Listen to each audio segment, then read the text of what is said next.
গরম হয়ে গেছে, এদিকে ঘি করলা দিয়েছি, এখন হোক। চলো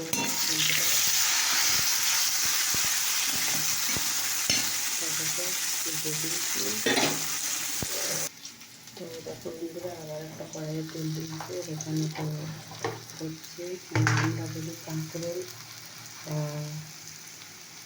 ঘি করলা, এটারও পাঁচফোড়ন দিলাম।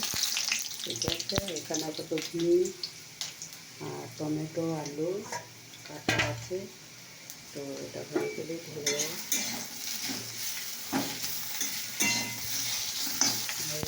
ঘি করলা হয়ে গেছে, দিয়ে দিলাম। এবার এটা হচ্ছে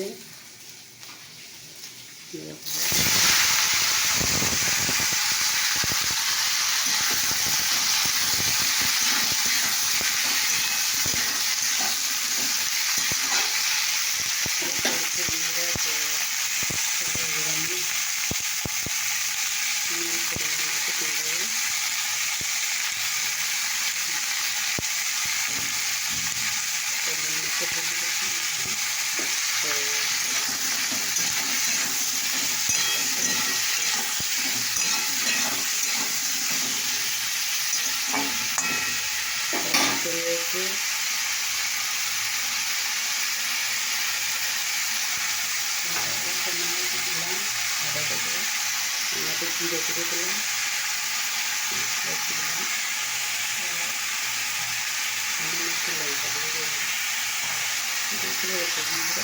এর মধ্যে একটু জল দিতে হবে। জলটা হয়ে গেলে এটা হতে পারবে, বুঝেছি। তো দেখো বন্ধুরা, জলটা আমার এসে দেখতে পাচ্ছে। তো এবার আমি জল ঢেলে দেবো। সেদ্ধ তো হয়ে গেছে, আর একটুখানি সেদ্ধ হলেই হয়ে যাবে। তো এটা দিচ্ছি, আর এদিকে একটু তরকারি আছে কালকেকার, তো এর সঙ্গে অ্যাড করে দিচ্ছি। এর সঙ্গে অ্যাড করে দিচ্ছি। এটা তো হয় তরকারি আছে, যেহেতু অল্প আছে।